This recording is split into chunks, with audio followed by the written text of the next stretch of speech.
여러분이 지금 떠올리는 그 한강, 잔잔하게 흐르는 물 위로 유람선이 떠 있고 강변 잔디밭에서 사람들이 라면을 먹고 치맥을 즐기는 그 평화로운 풍경이요. 그거 사실은 진짜 한강의 모습이 아닙니다. 우리가 알고 있는 지금의 한강은 인간이 100년 가까이 흙을 퍼내고 콘크리트로 벽을 세우고 상류에 거대한 댐을 지어서 억지로 길들여 놓은, 말하자면 가둬놓은 맹수에 가깝거든요. 원래의 한강은 어땠느냐면 평소에는 얌전하게 흐르다가 여름에 비만 한번 내리면 물이 순식간에 몇백 배로 불어나서 마을을 통째로 삼켜버리는, 세계에서도 손꼽힐 만큼 난폭한 강이었습니다. 실제로 옛날 사람들은 강 바로 옆에 사는 걸 목숨을 거는 일로 여겼어요. 오늘은 이 이야기를 처음부터 끝까지 해드리려고 합니다. 우리가 매일 보면서도 전혀 몰랐던 한강의 진짜 정체에 대해 말이죠. 자, 그럼 도대체 뭐가 그렇게 무서웠던 걸까요?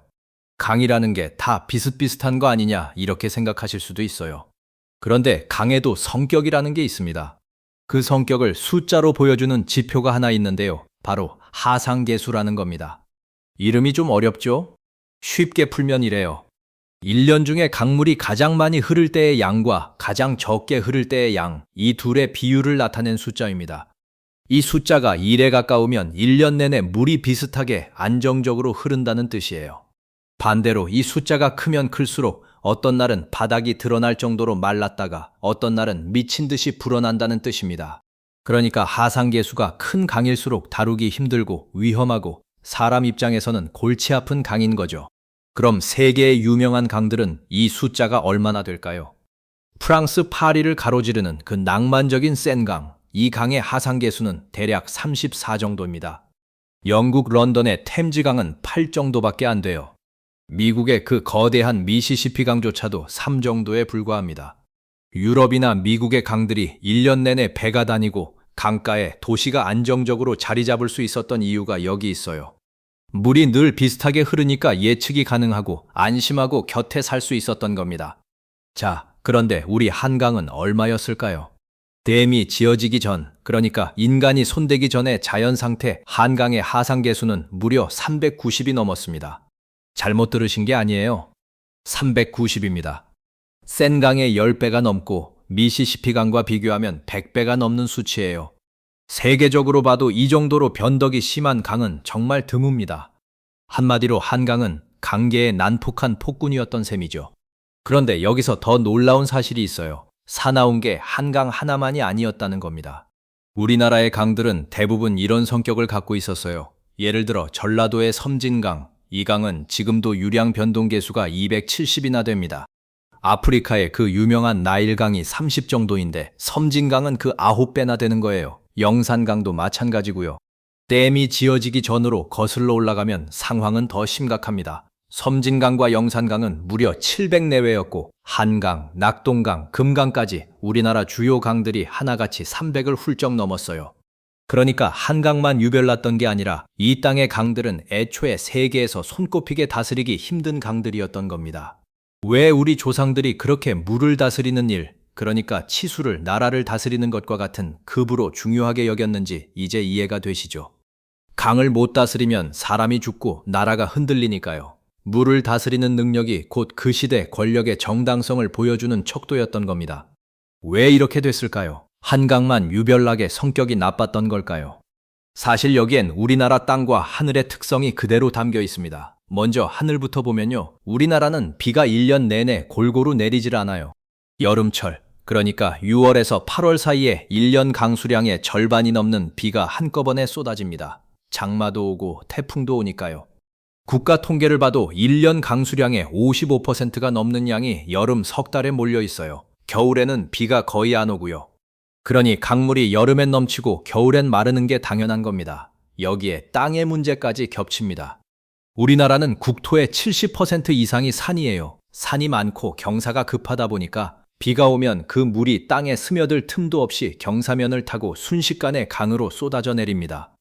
넓고 평평한 대륙을 천천히 흐르는 유럽의 강들과는 조건 자체가 완전히 다른 거예요. 비는 몰아서 오고 땅은 가팔라서 물을 곧바로 강으로 몰아넣고, 이 두 가지가 합쳐지니 한강은 태생부터 사나울 수밖에 없었던 겁니다. 그러다 보니 한강 주변에 사는 일은 예로부터 위험천만한 일이었어요.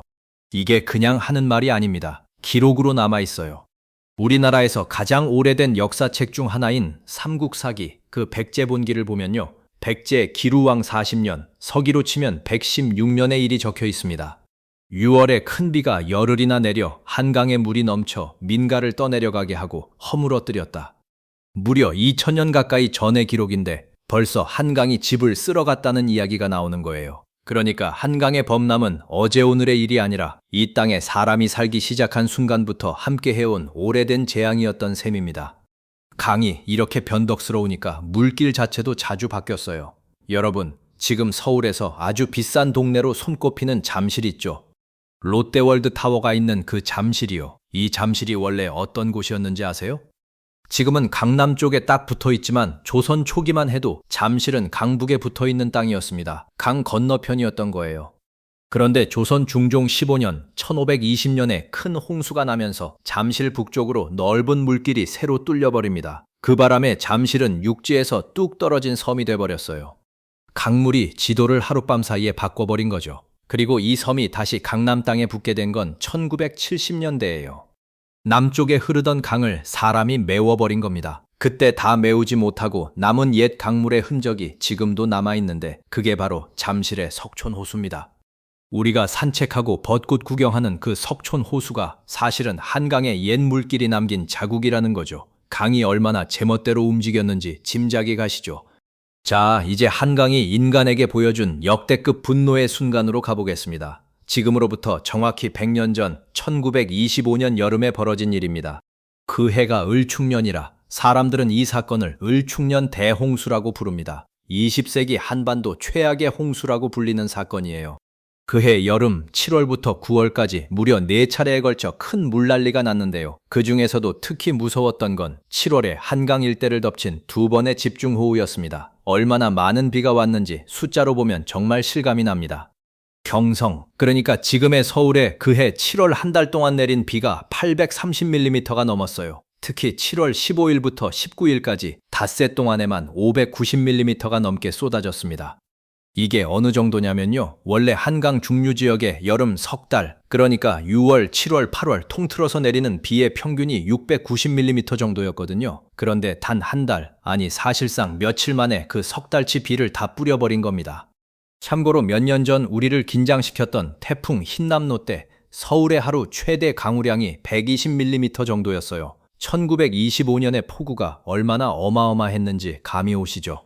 이렇게 비가 퍼붓자 한강은 그야말로 폭발했습니다. 평소 용산 쪽 기준으로 한강 수위가 아무리 높아도 8m에서 10m 정도였는데요. 1925년 7월 18일에는 그 수위가 12.7m까지 치솟았습니다. 서울을 관측하기 시작한 이래 최고 기록이었어요. 한강대교, 당시로는 한강 인도교라고 불렸던 그 다리의 중심부가 물에 완전히 잠겨버렸습니다. 비가 좀 잦아든 7월 20일에 하늘에서 찍은 항공사진을 보면 다리 한가운데가 물속에 사라져 있는 게 보일 정도예요. 피해는 상상을 초월했습니다. 한강 유역에서만 물에 빠져 숨진 사람이 400명이 넘었고 물에 잠긴 면적이 586제곱킬로미터에 달했어요. 집은 3만 채 가까이가 떠내려가거나 무너지거나 물에 잠겼습니다.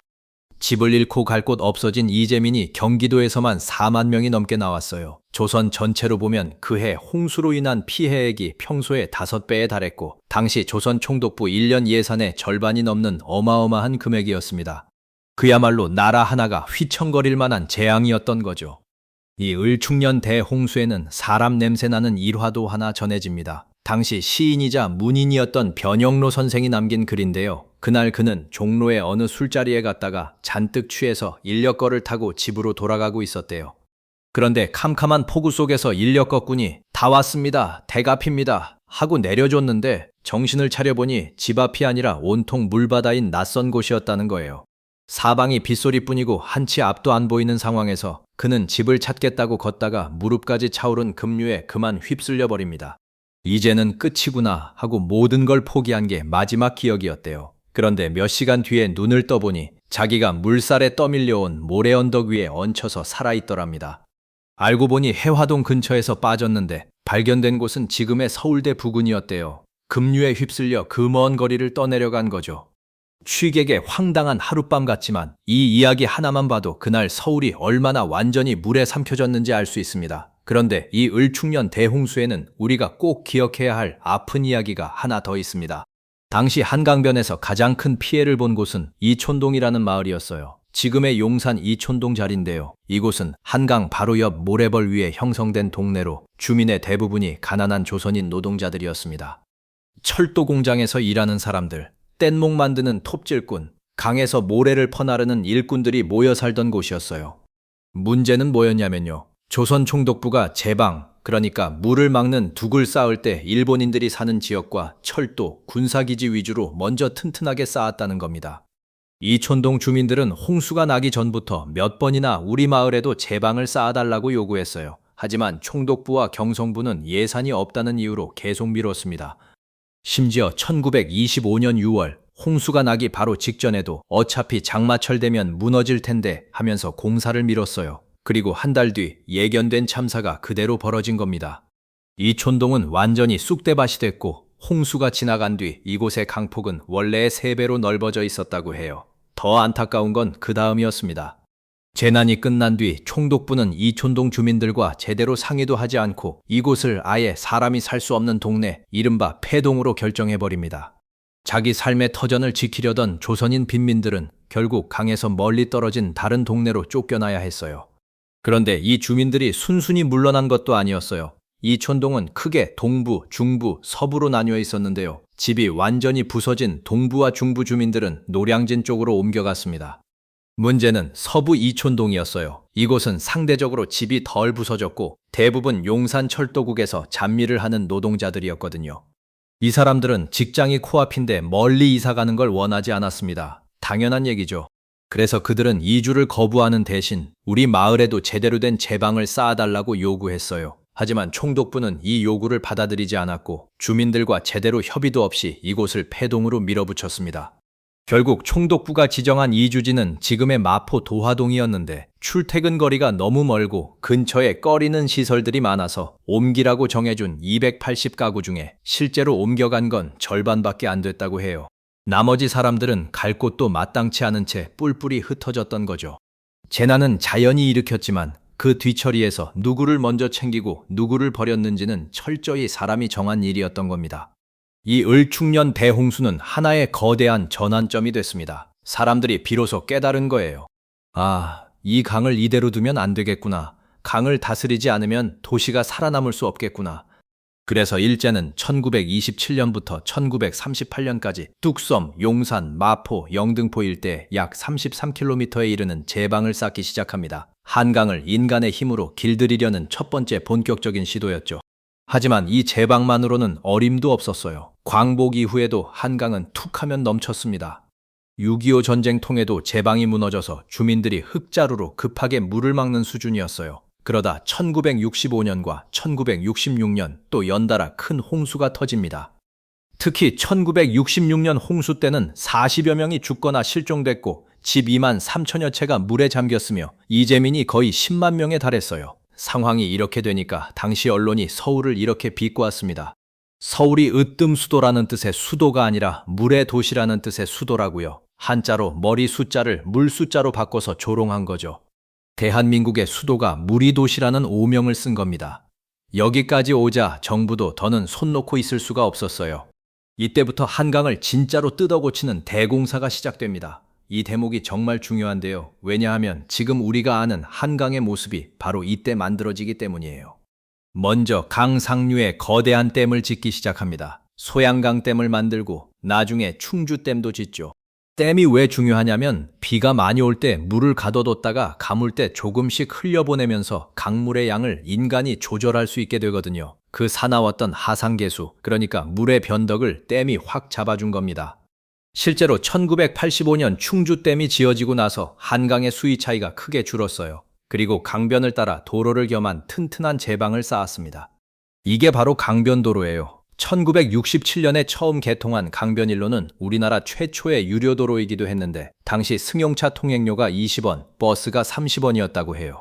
그때 시내버스 요금이 10원이었으니까 꽤 비싼 편이었죠. 그런데 이 과정에서 한강은 원래의 자연스러운 모습을 상당 부분 잃어버립니다. 제방을 쌓고 도로를 내면서 예전엔 강이었던 자리에 새로 땅이 생겨났어요. 서울시는 이 땅을 아파트 지을 택지로 팔아서 그 돈으로 또 다른 개발을 했습니다. 동부 이촌동, 반포, 압구정 같은 유명한 아파트 단지들이 다 이렇게 강을 메워서 만든 땅 위에 세워진 거예요. 그리고 이 과정에서 그 넓고 아름다웠던 한강의 백사장, 그러니까 모래사장이 사라집니다. 제방을 쌓는데 필요한 모래를 강바닥에서 마구 퍼냈거든요. 심지어 여의도를 개발할 때는 제방 만들 골재가 필요하다고 근처에 있던 밤섬을 아예 폭파해서 없애버리기도 했어요. 그런데 신기한 건 자연이 그 밤섬을 다시 살려냈다는 겁니다. 강물에 실려온 흙이 조금씩 쌓이고 나무가 자라면서 지금은 28만 제곱미터가 넘는 섬으로 되살아났어요. 지금도 계속 자라고 있고요. 사람이 없앤 걸 강이 다시 만들어낸 거죠. 1980년대에 들어서면서 한강은 또 한 번 크게 변신합니다. 이번엔 홍수를 막는 걸 넘어서 시민들이 즐길 수 있는 공원으로 바꾸는 작업이었어요. 결정적인 계기는 1988년 서울올림픽이었습니다. 세계인이 서울을 찾아오는데 도시를 가로지르는 강이 지저분하고 위험하면 안 되잖아요. 그래서 한강 종합개발사업이라는 이름으로 1982년부터 1986년까지 대공사를 벌입니다. 강바닥을 깊게 파서 유람선이 다닐 수 있게 하고 강변에 모래밭이던 곳에 잔디를 깔아 공원을 만들고 올림픽대로를 새로 뚫었어요. 우리가 지금 한강공원이라고 부르는 그 콘크리트로 정비된 강변이 바로 이때 완성된 겁니다. 그러니까 정리하면 이렇습니다. 자연이 만든 사납고 예측 불가능한 야생의 강을 인간이 100년 가까이 댐으로 물을 가두고 두구로 벽을 세우고 바닥을 파내고 강변을 콘크리트로 덮어서 지금의 얌전하고 아름다운 한강으로 만들어낸 거예요. 우리가 지금 편안하게 즐기는 한강은 사실 인간과 자연이 100년 동안 벌인 기나긴 싸움의 결과물인 셈입니다. 이 싸움의 결과가 얼마나 극적인지는 숫자로 보면 확 와닿습니다. 한때 물의 도시라고 조롱받던 그 강이 지금은 하루 평균 21만 명, 1년이면 무려 7,700만 명이 찾아오는 서울 최고의 명소가 됐어요. 툭하면 사람을 삼키던 강이 사람이 가장 많이 모여 쉬는 곳으로 완전히 뒤바뀐 겁니다. 할리우드가 여기서 영화를 찍고 세계적인 명품 브랜드가 강변에서 패션쇼를 열어요. 외국인 관광객들은 유람선을 타고 잔디밭에 앉아 한강 라면을 먹으면서 한국식 배달 문화를 신기해합니다. 불과 100년 전 서울을 통째로 물에 잠기게 했던 그 강이라는 걸 생각하면 정말 놀라운 반전이죠. 그렇다면 이제 한강은 완전히 안전해진 걸까요? 인간이 자연을 완벽하게 이긴 걸까요? 안타깝게도 그렇지는 않습니다. 아무리 댐을 짓고 제방을 높여도 한강의 사나운 본성이 완전히 사라진 건 아니에요. 앞서 말씀드렸죠. 지금도 한강은 물이 가장 많을 때가 가장 적을 때의 90배에 달합니다. 하상계수 390에서 많이 줄어든 게 이 정도예요. 여전히 웬만한 세계의 강들보다 훨씬 변덕스러운 겁니다. 게다가 요즘은 기후변화 때문에 예전엔 없던 국지성 호우가 자주 내려요. 특정 지역에 짧은 시간 동안 물폭탄이 쏟아지는 거죠. 2022년 8월 서울 강남 일대가 물에 잠겼던 일 기억하시죠? 도로가 강처럼 변하고 차들이 물에 둥둥 떠다녔던 그 장면이요. 그게 바로 인간이 길들였다고 믿었던 물이 다시 한번 자기 힘을 보여준 순간이었습니다. 한강 본류는 댐과 제방으로 잡았지만 하늘에서 쏟아지는 극한 폭우 앞에서는 아직도 완전히 안심할 수 없다는 걸 보여준 거예요. 재밌는 건 이렇게 애써 길들인 한강을 두고 이제는 정반대의 고민이 시작됐다는 거예요. 한강을 찾는 외국인들이 이구동성으로 하는 말이 있대요. 왜 이렇게 좋은 강에 배가 안 다니느냐 하는 겁니다. 사실 맞는 말이에요. 우리가 그동안 이용해온 건 엄밀히 말하면 한강 그 자체가 아니라 강가에 만들어 놓은 공원, 그러니까 고수부지였거든요. 정작 강물 자체는 그냥 바라만 보는 대상이었던 거죠. 그래서 요즘 서울시는 한강 위에 수상버스를 띄우고 요트를 댈 수 있는 시설을 늘리고 물 위에 호텔을 짓는 방안까지 검토하고 있습니다. 심지어 큰 배가 지나갈 수 있도록 잠수교 가운데를 들어올리는 다리, 그러니까 런던 템즈강의 타워브리지나 부산 영도대교 같은 도계교로 바꾸자는 이야기까지 나와요. 한때는 어떻게든 막고 가두려던 강을 이제는 어떻게 더 가까이 누릴까 고민하는 시대가 된 겁니다. 사납던 맹수를 길들이고 나니 이번엔 그 맹수와 어떻게 친구가 될지를 궁리하는 셈이죠. 자, 이렇게 해서 한강의 진짜 정체를 처음부터 끝까지 살펴봤습니다. 우리가 매일 지나다니고 주말이면 돗자리 펴고 쉬는 그 한강이요. 사실은 세계에서도 손꼽히게 사나웠던 강, 옛사람들이 바로 곁에 사는 걸 목숨 거는 일로 여겼던 무서운 강이었다는 거죠. 2000년 전 백제시대부터 집을 쓸어갔고 잠시를 하룻밤에 섬으로 만들었고 100년 전엔 서울을 통째로 물에 잠기게 했던 강. 그 난폭한 강을 인간이 댐과 둑과 콘크리트로 100년에 걸쳐 겨우겨우 길들여서 지금의 평화로운 모습으로 바꿔놓은 겁니다. 그래서 다음에 한강에 가시면요, 그 잔잔하게 흐르는 물을 조금 다른 눈으로 보게 되실지도 모르겠어요. 저 고요함 아래에는 인간과 자연이 벌인 100년의 치열한 싸움과 그 싸움 속에서 삶의 터전을 잃었던 사람들의 이야기가 함께 흐르고 있으니까요. 우리가 무심코 바라보던 강 하나에도 이렇게 깊은 역사가 담겨 있다는 게 참 놀랍지 않으신가요? 긴 이야기 끝까지 함께 해주셔서 진심으로 감사합니다. 다음에는 또 다른 흥미로운 이야기로 찾아뵙겠습니다.